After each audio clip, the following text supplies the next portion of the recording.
நண்பர்கள் அனைவருக்கும் வணக்கம். 6, 7, 8 மற்றும் 9ஆம் வகுப்பு மாணவர்களுக்கு உண்டான குவார்ட்டர்லி எக்ஸாம் டைம் டேபிள் 2025-26 உண்டான டைம் டேபிள் தான் நம்ம பார்க்க போகிறோம்.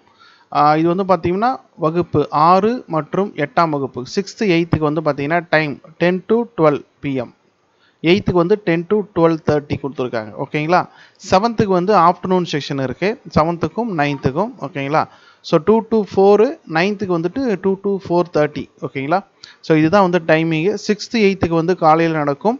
7th-க்கும் 9th-க்கும் ஆஃப்டர்நூன் செஷன் இருக்கும். ஓகேங்களா. ஸோ 15ஆம் தேதி திங்கட்கிழமை வந்து பார்த்தீங்கன்னா தமிழ் எக்ஸாம் எல்லாருக்குமே 6, 7, 8, 9க்கு வந்து தமிழ் எக்ஸாம் இருக்குது. ஸோ டைமிங் நீங்கள் நோட் பண்ணி வச்சுக்கோங்க. ஓகேங்களா. அதுக்கப்புறம் 16ஆம் தேதி வந்து 6th வந்து ஃபிசிக்கல் எஜுகேஷன் பிடி எக்ஸாம் இருக்கும். 7th வந்து ஆப்ஷனல் லாங்குவேஜ், 8th வந்து ஃபிசிக்கல் எஜுகேஷன் பிஇடி, 8th வந்து ஆப்ஷனல் லாங்குவேஜ். ஓகேங்களா. ஸோ 7th-க்கும் 8th-க்கும் ஆப்ஷனல் லாங்குவேஜ் இருக்குது.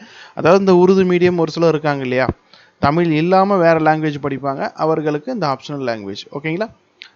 17ஆம் தேதி 6th-க்கு இங்கிலீஷு, 7th-க்கு பிஇடி, 8th-க்கு இங்கிலீஷு, 9th-க்கு பிஇடி எக்ஸாம் இருக்கும். ஓகேங்களா. 18ஆம் தேதி 6th-க்கு வந்து ஆப்ஷனல் லாங்குவேஜ், அதாவது தமிழ் இல்லாமல் எழுதக்கூடியவர்களுக்கு 6th-க்கும் 8th-க்கும் ஆப்ஷனல் லாங்குவேஜ். 7th-க்கு வந்துட்டு இங்கிலீஷு, 9th-க்கும் இங்கிலீஷ் எக்ஸாம் கொடுத்துருக்காங்க. ஓகேங்களா. அடுத்தது வந்து 22ஆம் தேதி 22ஆம் தேதி maths exam 6th, 7th, 8th, 9th எல்லாருக்குமே மேக்ஸ் எக்ஸாம். 24ஆம் தேதி சயின்ஸ் எக்ஸாம் இருக்குது. அண்டு 25ஆம் தேதி 6th-க்கும் 7th-க்கும் 8th-க்கும் சோஷியல் சயின்ஸ் இருக்குது. அன்னைக்கு 9th-க்கு எக்ஸாம் கிடையாது. ஓகேங்களா. ஸோ 9th-க்கு வந்து 26ஆம் தேதி சோஷியல் சயின்ஸ் எக்ஸாம் இருக்குது. இதுதான் அந்த இப்போது கிடைச்சிருக்கக்கூடிய அந்த டைம் டேபிள். மறக்காமல் இந்த வீடியோவை 6, 7, 8 மற்றும் 9ஆம் வகுப்பு மாணவர்களுக்கு பகிருங்கள். தேங்க்யூ.